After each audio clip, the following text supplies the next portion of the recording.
இந்த கிறிஸ்துமஸை இன்னும் அழகாக்க காஞ்சிபுரம் SM சில்க்ஸில் 60% வரை சிறப்பு தள்ளுபடி. அருகில் உள்ள ஷோரூமை இப்பவே விசிட் பண்ணுங்க. உச்சத்தை தொட்ட தங்க விலை, மீட்க முடியாத அடகு நகையை விற்பதற்கு இதுவே சரியான நேரம். இனியும் யோசிக்காதீங்க. உங்க தங்க நகைய அதிக விலைக்கு விற்க சிறந்த வழி Prime Gold Hub 9840551787. No compromise. உங்க சைடுலயும் எங்க சைடுலயும். It's a GT promise. GT Holidays, South India's #1 travel brand. ஆதன் நேயர்களுக்கு அன்பு வணக்கம். வங்கதேசத்துல நடந்துட்டு இருக்கக்கூடிய விஷயங்கள் மிகவும் அதிர்ச்சி ஏற்படுத்தும் விஷயமாக இருக்கிறது. அதன் தொடர்ச்சியா இப்ப என்ன ஆயிருக்கு அப்படின்னா, நம்மளுடைய 7 மாநிலங்கள் திரிபுரா, மேகாலயா, அசாம் உள்ளிட்ட நம்மளுடைய 7 சிஸ்டர்ஸ் அழைக்கப்படக்கூடிய நம்மளுடைய வடகிழக்கு மாநிலங்கள் எல்லாத்திலுமே வந்து ஃபுல் அலர்ட்ல இப்ப இருக்கு. குறிப்பா சொல்லணும் அப்படின்னா திரிபுரால BSF அதுக்கப்புறம் வந்து இந்திய ராணுவம் குவிக்கப்பட்டிருக்கிறது. இதற்கான காரணம் என்ன, வங்கதேசத்தில் தற்போது நடந்துட்டு இருக்கக்கூடிய விஷயங்கள் என்ன அப்படிங்கறத நம்ம இந்த காணொலியில் விரிவா பார்ப்போம். முதல் விஷயம், வங்கதேசத்தில் நம்ம தொடக்கத்துல இருந்தே சொல்லிட்டு வர விஷயம் தான், இந்த முகமது யூனஸ் அப்படிங்கிற இந்த அமெரிக்காவுடைய கொத்தடிமை எப்போ வந்து ஆட்சி பொறுப்புக்கு அங்க வந்தானோ அப்பையில இருந்தே இந்த மாதிரி விஷயங்கள் தொடங்கிடுச்சு. இப்ப அதோட முக்கியமான விஷயமா 2 நாள் நடந்திருக்கக்கூடிய டெவலப்மெண்ட்டை மட்டும் பார்ப்போம். திப்பு சந்திர தாஸ் அப்படிங்கிற ஒரு நபர், இவர் வந்து இந்து மதத்தை சேர்ந்தவர். வங்கதேசத்தை பொறுத்தவரை இவர் வந்து ஒரு சிறுபான்மை மதத்தை சேர்ந்தவர். சோ இந்த நபர் வந்து அங்க இருக்கக்கூடிய மைமன் சிங் சிட்டி அப்படிங்கிற பகுதியில் அவர் வந்து வேலை செய்யறாரு. அவர் வந்து ஒரு கார்மெண்ட் இண்டஸ்ட்ரியில வேலை செய்யறாரு. அந்த கார்மெண்ட் இண்டஸ்ட்ரியில இந்த திப்பு சந்திர தாஸுக்கும் இன்னொரு சக ஊழியருக்கும் ஏதோ ஒரு பிரச்சனை வருது. இந்த பிரச்சனையை வந்து அவங்க அதை எப்படி கட்டமைச்சிடுறாங்க அப்படின்னா, இவர் வந்து என்னோட மதத்துக்கு எதிராக பேசிட்டார் அப்படின்னு சொல்லிட்டு அந்த நபர் வந்து அது கூச்சல் போட அந்த விஷயம் அப்படியே பரவ.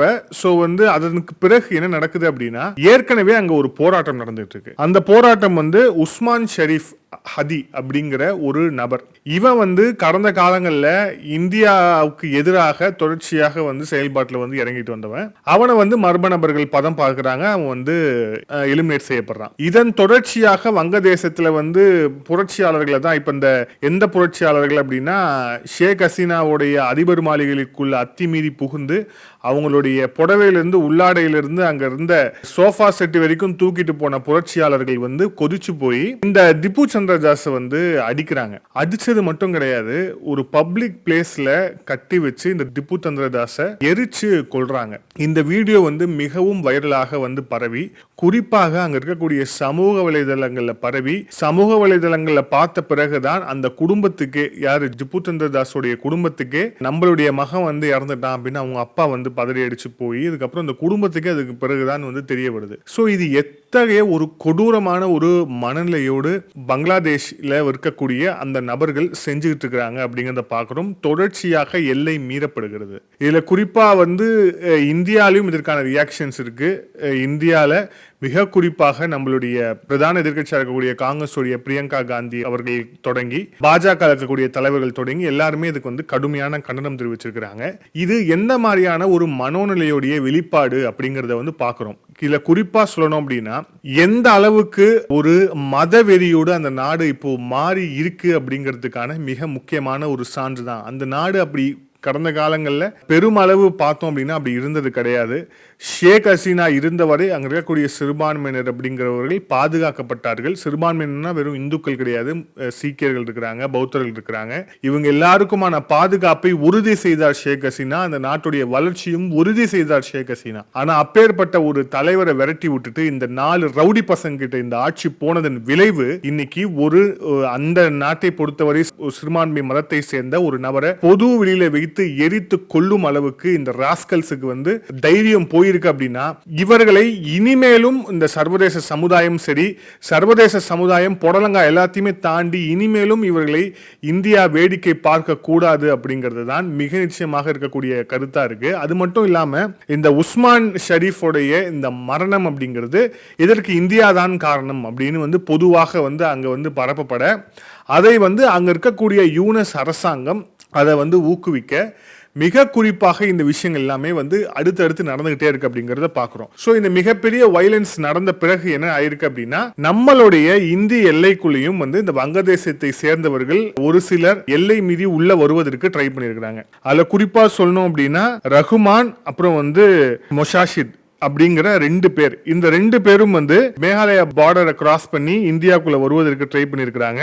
பல்வேறு வார்னிங் அவங்களுக்கு வந்து விதிக்கப்பட்டது. இது வந்து சர்வதேச எல்லை, இதை மீறி வரக்கூடாது அப்படின்ட்டு. ஆனா அதை மீறியும் இந்த நபர்கள் உள்ள வருவதற்கு ட்ரை பண்ணிருக்காங்க. அப்போ நம்மளுடைய BSF வந்து நடத்திய துப்பாக்கி சூட்ல இவங்க 2 பேருமே வந்து எலிமினேட் செய்யப்பட்டிருக்கிறார்கள் அப்படிங்கறத பாக்குறோம். சோ தொடர்ச்சியாக எந்த அளவுக்கு வந்து மோசமான ஒரு நிலையை நோக்கி வங்கதேசம் இப்போ வந்து சென்று கொண்டிருக்கிறது அப்படிங்கிறதுக்கான மிக முக்கியமான ஆதாரங்களாக தான் இது எல்லாமே வெளிப்படுது. இந்த விஷயத்து எல்லாத்துக்குமான அடிநாதம் அப்படிங்கிறது என்னன்னா, பிப்ரவரியில அங்க எலெக்ஷன். பிப்ரவரியில அங்க எலெக்ஷன் நடக்குது அப்படிங்கறதால அங்க இருக்கக்கூடிய கட்சி அங்க வந்து ஆட்சியை பிடிக்கணும் அப்படின்னா யாரா ஒருத்தனை வில்லனா சித்தரிக்கணும். அதே ரீதியில 2வது அங்க இருக்கக்கூடிய மக்களை வந்து மத ரீதியா வந்து பிரிக்கணும். இதெல்லாம் கடந்த காலங்களில் வந்து நடக்காத ஒரு விஷயமா இருந்த சூழல் தான் பங்களாதேஷ்ல இருந்தது. சோ மத ரீதியா பிரிக்கணும், அப்புறம் வந்து ஒரு நாட்டுக்கு எதிரான ஒரு எனிமிட்டியை வந்து கிரியேட் பண்ணணும் அப்படிங்கிற அந்த விஷயத்தை வந்து மையப்படுத்தி இந்த அடுத்தடுத்த சம்பவங்கள் அப்படிங்கிறது நிகழ்ந்து கொண்டே இருக்கு அப்படிங்கிறத பார்க்கிறோம்.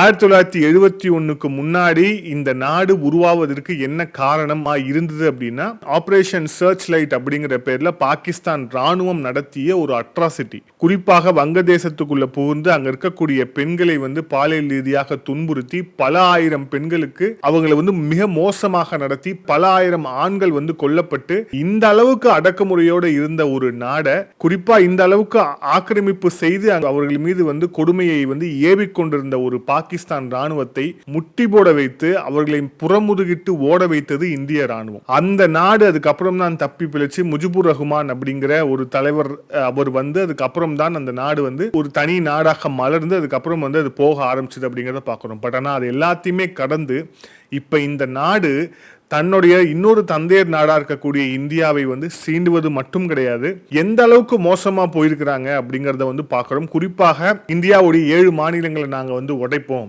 சிக்கன் காரிடாரை வந்து நாங்க வந்து கட் பண்ணுவோம், எங்களுக்கு வந்து வெள்ளை மாளிகையுடைய அமெரிக்க அதிகாரம் இருக்கு, எங்களுக்கு வந்து பீஜிங்கோடைய ஷி அரசாங்கத்துடைய அதிகாரம் இருக்குன்னு இவர்கள் போடக்கூடிய ஆட்டம் அப்படிங்கிறது உச்ச கட்டத்தை தற்போது வந்து எட்டி இருக்கிறது.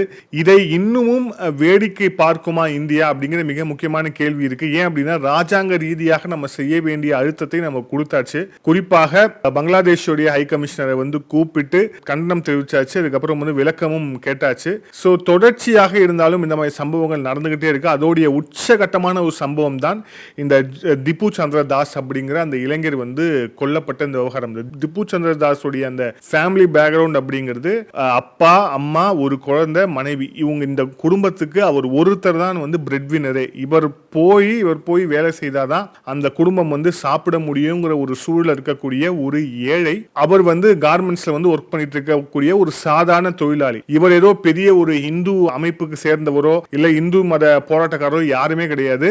இவர் ஒரு சாதாரண சாமானியர். சோ இவரை போய் பப்ளிக்ல வச்சு எரிச்சு கொள்ற அளவுக்கு அந்த காட்டுமிராண்டி கும்பலுக்கு வந்து தைரியம் வந்திருக்கு அப்படின்னா, இவர்களுடைய கொட்டத்தை அடக்கி இவர்களை முட்டி போட வைக்க வேண்டிய தேவை அப்படிங்கிறது, அந்த கட்டாயம் அப்படிங்கிறது இந்தியாவுக்கு மிக நிச்சயமாக ஏற்பட்டிருக்கு. இந்திய ராணுவம் வந்து திரிபுரா மாநில எல்லையில வந்து நிக்க வைக்கப்பட்டிருக்கிறதே இந்த நாய்களுக்கு கொடுக்கக்கூடிய மிக முக்கியமான ஒரு செய்தி. இனிமேலும் ஏதேனும் ஒரு விஷயம் நடந்துச்சு அப்படின்னா என்ன நடக்கும் அப்படிங்கிறது, ஆபரேஷன் சர்ச் லைட்னு பாகிஸ்தான் வந்து இவர்கள் மீது பண்ணாங்க இல்லையா, அவங்க பாகிஸ்தான் பண்ண ஆபரேஷன் சர்ச் லைட் அப்படிங்கிறது அப்பாவி வங்கதேசிகள் மேல எல்லாரு மேலேயும் வந்து கட்டவிழ்த்து விட்டாங்க. ஆனா இந்த வெறிபிடித்த நாய்கள் மீது மட்டும் மிகப்பெரிய ஒரு ஆபரேஷன் சர்ச் லைட் மாதிரியான ஒரு ஆபரேஷனை இந்திய ராணுவம் செஞ்சா மட்டும்தான் இந்த ரத்த வெறி பிடித்த இந்த நாய்கள் அடங்குவார்கள். அவர்களை அடக்க வேண்டிய தேவை அப்படிங்கிறது இருக்கு. அதை அடக்க வேண்டிய பொறுப்பும் இந்தியாவுக்கு இருக்கு. இன்னும் வரும் காலங்களில் என்ன நடக்கும் அப்படிங்கறத வந்து பார்ப்போம். மிக குறிப்பாக நம்மளுடைய வடகிழக்கு மாநிலங்களை எந்த வகையிலும் வந்து காம்ப்ரமைஸ் பண்ண முடியாது. இந்த மாதிரி ரத்த வெறி பிடித்த கும்பலுக்காக ஒரு சென்டிமீட்டர் கூட காம்ப்ரமைஸ் பண்ண முடியாது.